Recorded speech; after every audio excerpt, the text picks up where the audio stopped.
Hello, everyone. It is Rory here at the Eurovision site, Eurovision with a Slice of Life. I am joined today by the lovely Ewan. How are you doing? I am absolutely fantastic. Lovely, right? Well, as you can tell from the title of this video, we are going to be talking all things Festival de Canção.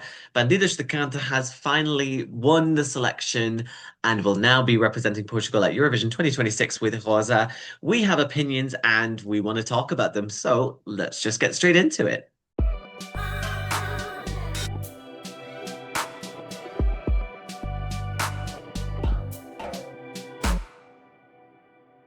So obviously now we've done 3 weeks of Festival de Canção. We've had our two semi-finals and our final, and Bandidos de Canta has finally come out on top, and they will be going to Eurovision in Vienna with Rosa. There was a lot of controversy within this selection, obviously this year, as a result of the boycotts and everything that have been going on. But now it seems that the storm has passed for now, at least, and yeah, it seems like things are now going straight ahead to Vienna. So I guess just to kind of get started, I mean, like, what did you make of the overall selection this year? What did you think of the songs, and what was your overall sort of impression? So I didn't listen to any of the songs going into the show itself. I waited until like the show started and just watched them live. And people had been saying it was terrible and like the worst FTC of years. They were wrong because it was great.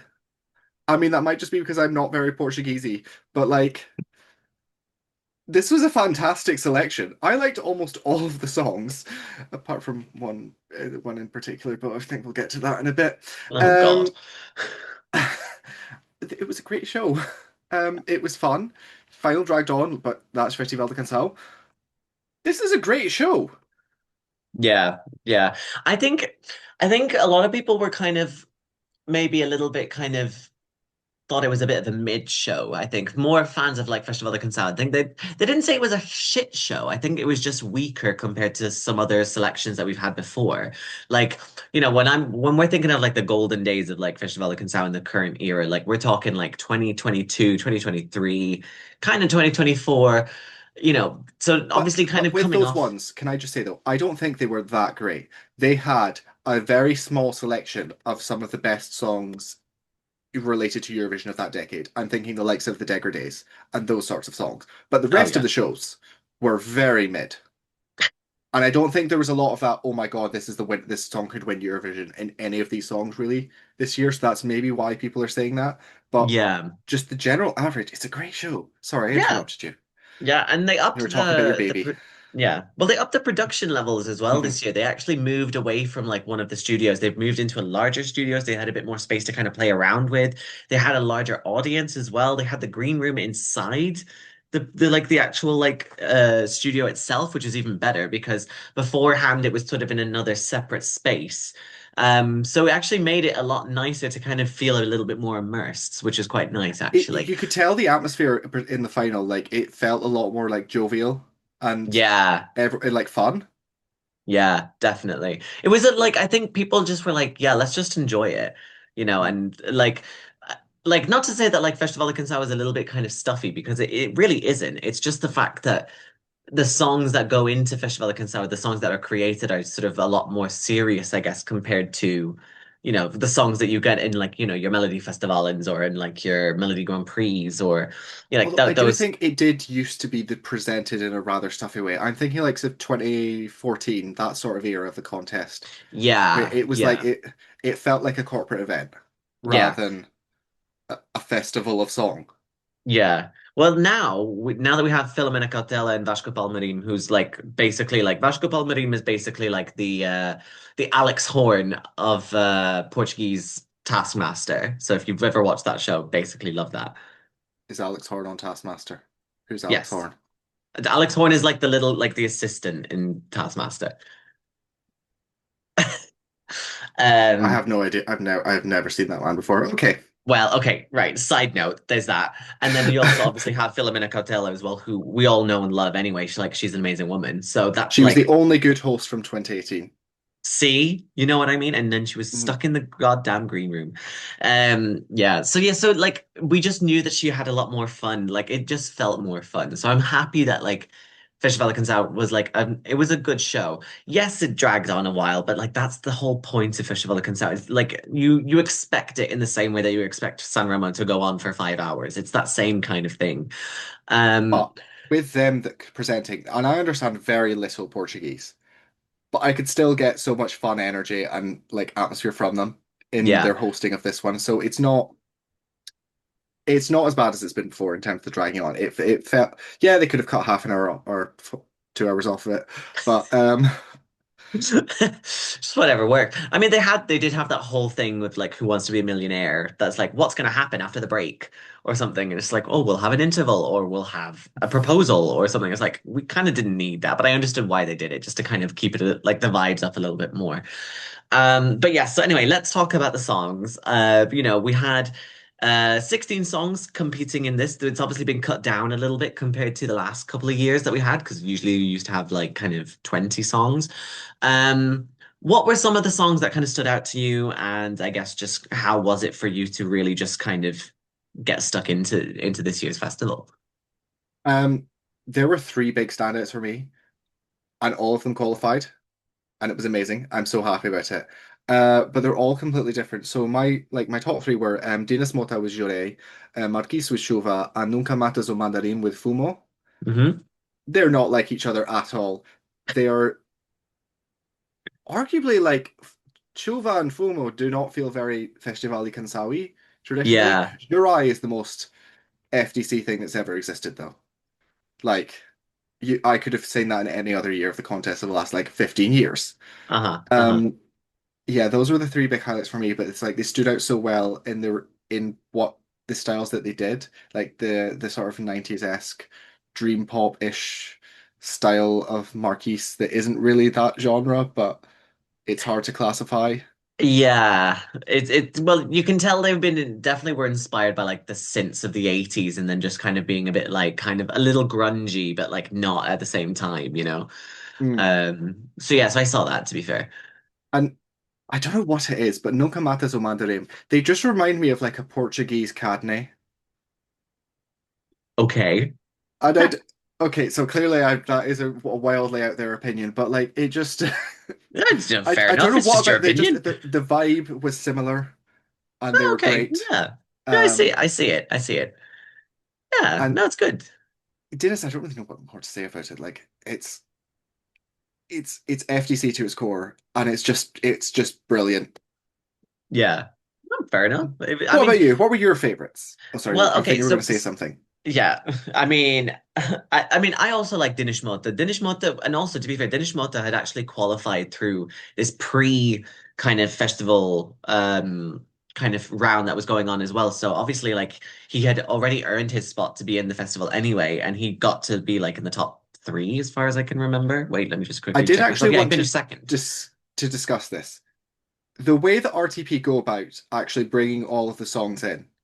Well, they don't bring the songs in, they bring the writers in, really, Yeah, right? Why is all national finals not doing this? Because there's an open call invited directly by RTP. There's that what prova do acesso yeah, and someone who's invited by the previous winner. yeah, Why are more national finals not doing this? Because you're getting so much variety yeah. that you don't get with lots of other when it's just a pure open selection or just a pure like songwriting camp in that. And I think more need to do this. Yeah, definitely. I think, and this is all new as well. This is all stuff that was only brought in for the new season as well, because beforehand it was just the open submission and then, and then basically just being invited by RTP. Whereas this time, obviously they had Nunca Manta Show Mandarim coming in, like as thank you for Napa for bringing them in as well, and then obviously Dinesh Mota too. Like it was very obvious that they're changing the formats, but they're still keeping the core of the whole idea is to showcase Portuguese music in all of its various forms. Like you're not just going to get fado, you're not just going to get traditional kind of like reggaeton style music, like or something like that. You're going to get lots of different kind of things, which is actually quite nice to as a viewer, and also just in general as a music fan because there's something there for everyone, which is great. Um, so for me, my favorite songs this year, I did also like Dinish Mota. Dinish Mota was great. I also Just to did say, really like. Danish Mota was our collective favorite from the site, so clearly for once we've actually had taste. I mean, we came it overall came second, to be fair. So we were very close to picking the winner. So it was very good.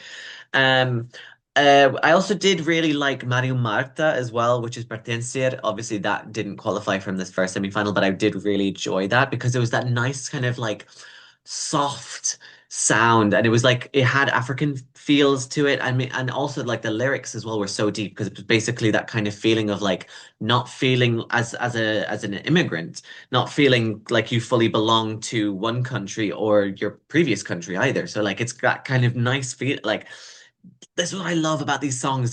They're so deep. They just don't talk about like love from above or like, fire, higher desire, that kind of stuff. It's like it's something that's really deep and actually really interesting.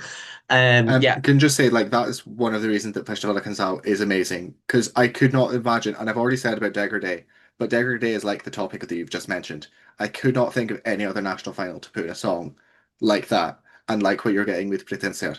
Like so that yeah. RTP need commended for that. Yeah, definitely.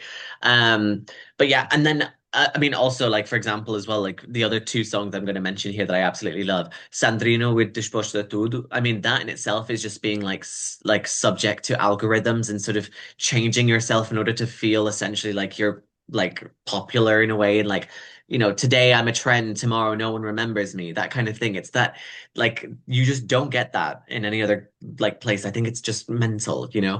But yes, my favorite song this selection, and to be honest, it was one of my favorite standout songs of the entire season, was Silvana Perez, Now Tem Fim. This is an amazing song. It is so beautiful and it honors women in such an amazing way. Essentially, the song kind of speaks about like, oh, I'm able to go into a square and discuss things and, like to fall in love with people and like my destiny has no like end essentially, and it's the like honoring the people who've come from before, and then kind of still being that person for the people who are going to be coming after you. Like it was one of those songs that just like really just touched me in a way that like I really like, not to say that I did kind of shed a tear the first time I heard the song. I was genuinely like, this is beautiful. But then yes, Ewan is not a big fan of this song, and we have had countless arguments about it. So, you know, that's just the way that the cookie crumbles. So It's beautiful in what it does. I just do not care for what it does. And so no one okay. else at the site liked it. Well, no. People were just mid on it. You were the only one that didn't explicitly didn't like it. So Kittens didn't like it either. yeah, but Kittens has weird tastes. It's okay. Yeah, but anyway, let's actually talk about the winners now. Let's talk about Bandidos Cante. I mean, they kind of came out of left field immediately as soon as the songs were released. This is kind of one of the ones that people were talking about. But I mean, for me, it was kind of a shock when they actually did end up winning. I mean, what did you think of the song and the whole performance? It's shit. Um, I know you were meant to be doing like in-depth analysis here, but No, no, no, go for it. I mean, if you want to say that, then fair. it's it's really bad. The harmonies, the harmonizing in the style that they do it, just it doesn't work. It I don't want to be too mean, but then again, I've already called it shit, so I don't. Yeah, I feel like you've already crossed that threshold. The Rubicon has been crossed. It just feels like this caricature of what you'd expect a Festival de Canção song to be in the Mm. worst way possible. It came out of nowhere for me. Don't know what it's about because I don't understand the lyrics. Like I said, my Portuguese is very, very, very basic. Um, Yeah. I, I just of all, I am surprised it got so high with the jury because it came second with them, and there's so much that could have done a lot better than that in terms of the Mm. jury that would have made a lot more sense. Um, the Portuguese do love a left field. winner that you don't We really do. expect, and the rest of Europe don't really expect. So I'm not surprised that it got 12 points with the public. I Hmm. don't think it should have got 12 points with the public. It, yeah, I think we should move on to you before I dig myself another No, hole. no, fair enough. Yeah. I mean, for me, it definitely wasn't my favorite song. Definitely not. It was one that I did notice at first, but then as I listened to other all of the other songs, it kind of was the one that just kind of faded into the background a little bit. Um, I'm not denying that they're very good singers. Like, they sing a specific style of singing from the Alentejo region, which is basically kind of Have I the slagged off some like cultural heritage of the style of singing No, I this was think you're super offensive? fine. I think you're fine. It's like you Um, can tell individually they're all great singers. It just together. yeah, I think maybe the pressure of the night was just getting to them or something. I don't know. But like I didn't mind it. It was just there for me. Um, but obviously I part of me kind of does wonder a little bit whether or not the outside factors were playing into this in a way. And I feel like we should probably address this in a way, in the sense that Bandidos de Cante were the first act to essentially just straight up say, we will not be honoring the boycott and we will go to Eurovision if we win. Whereas obviously all but three acts had actually said whether that like they wouldn't go to Eurovision if they won as a result of Israel's participation.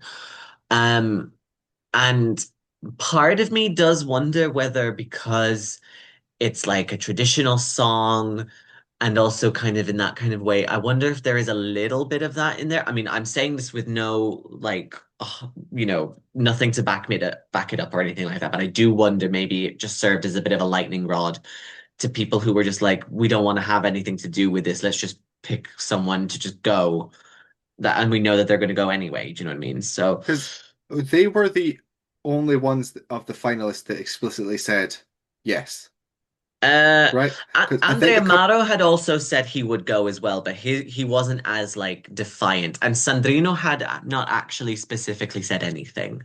Okay, I know So that Sandrino hadn't said anything, but yeah, so that's why it was a very interesting voting. Because when you got to the last three televotes coming in, there was the prospect of a three-way tie, but then of course yeah, it ultimately didn't happen, sadly, which because I love chaotic voting. But yeah, we're nothing if not Eurovision fans. Come can on. I bring up the actual voting? Yeah, go for it. It's terrible. Why are we converting to Eurovision style points in the year of our Lord, and that's Lord with an E, 2026?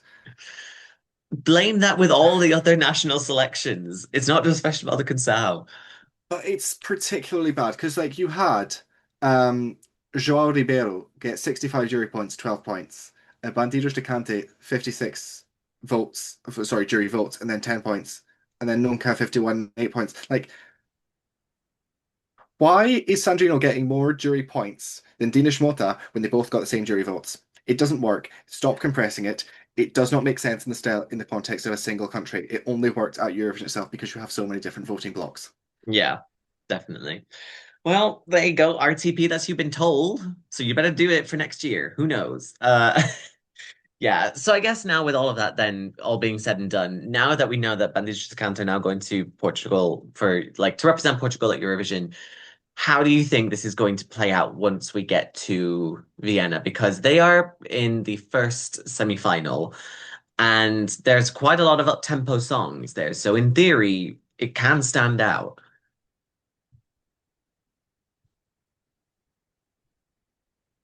It's coming last.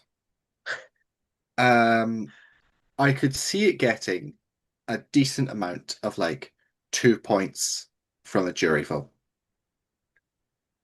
Okay. Just because juries vote differently than televotes. But the fact it is the first half of that semi-final, and that's an Mm. extremely loud semi-final.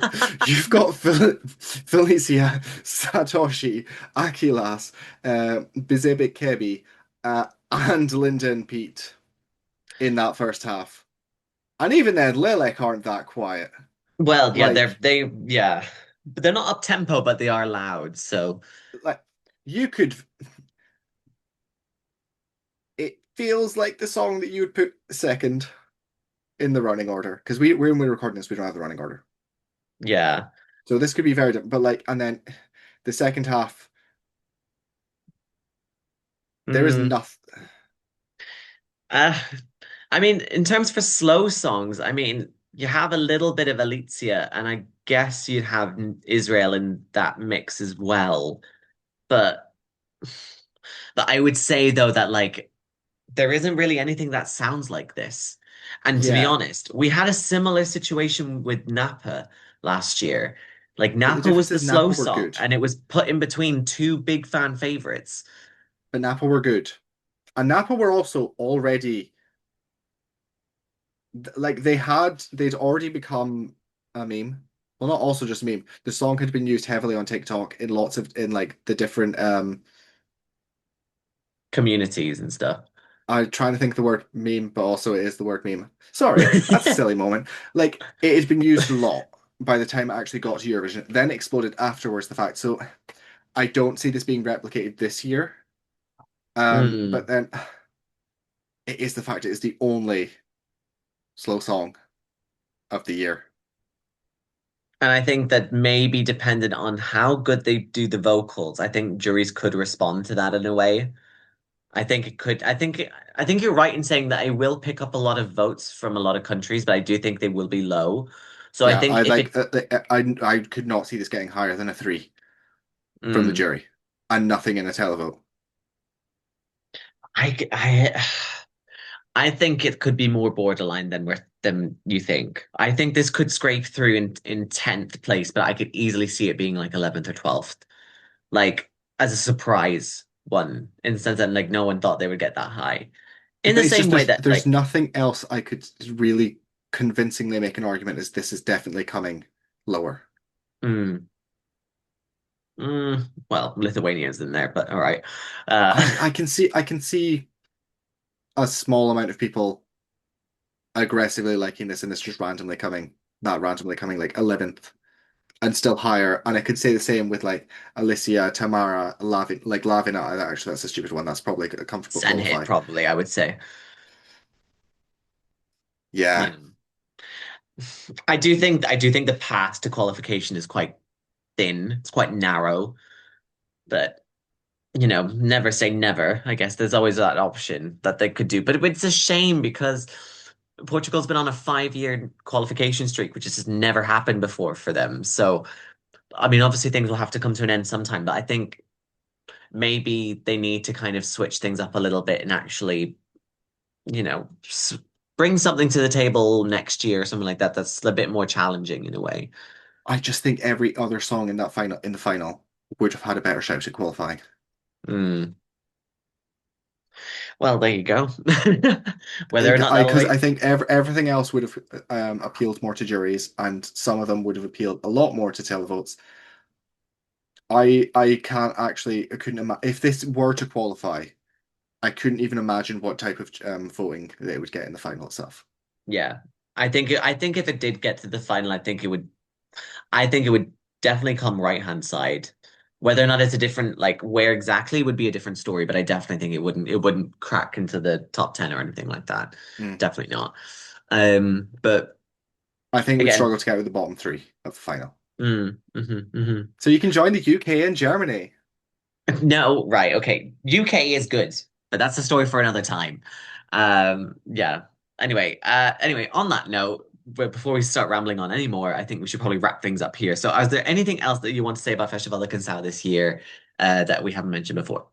Fix the voting. I've already said that, but like I don't. It needs to be reiterated. Fix the voting. I love you, Portugal. Please stay, but don't if you We, don't want to, because like you do you. yeah, I love Portugal as well. We love you so much. We love Festival de Canção. Please Yeah, continue to bring the even if you do leave, keep Festival de Canção. yeah, come on, like the variety and the ability to bring like these amounts of songs and like this variety and to highlight Portuguese music like that. I mean, that's perfect. So please keep doing it. It is very appreciated, at least from us as a music fan kind of perspective. So please do that. Yes, so with that, obviously that is what we think about Festival de Canção this year. I mean, but what do you think? What do you think of the results? Do you agree with what we're saying? Do you not agree? Where would you think Bandidos de Cante will come in Eurovision? Please do let us know in the conversation down below. Let us know. Please do hit the notification bell, subscribe, like, do all of that stuff, please, because it really helps us out. Please check out that EurovisionSite.com. Obviously, we're carrying on with our news for the not like the pre-party season, and obviously now we're starting to get into the kind of nitty-gritty ahead of the big moments in Vienna. So fingers crossed we'll be able to be there to bring it to you guys. So it'll be really appreciated. And if you can just join us on for this little ride. So thank you so much for watching. Thank you very much to you and for joining me. And we will see you in the next one. Bye. Like,